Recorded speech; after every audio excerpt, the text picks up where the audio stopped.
আসসালামু আলাইকুম ৰহমতুল্লাহি ওয়া বাৰাকাতুহু।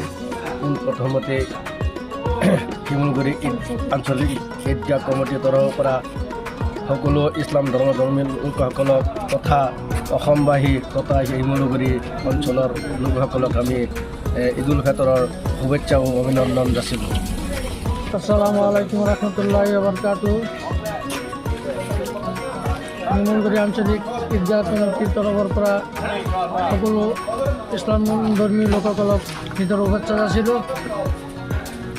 এয়া আমাৰ পিছফালে শিমলুগুৰি ঈদগাহ আঞ্চলিক ঈদগাহখন এক সুন্দৰ পৰিৱেশত সজাই পৰাই তোলা হৈছে। যুৱকসকলৰ অশেষ কষ্ট কৰি এই ঈদগাহ ময়দানখন ধুনীয়াকৈ সজাই পৰাই তোলা হৈছে। আমি আশা কৰিম তাতে এই ঈদৰ জৰিয়তে হিন্দু মুছলিম সকলৰ মাজত এক মিলা প্ৰীতিৰ সৃষ্টি হয়।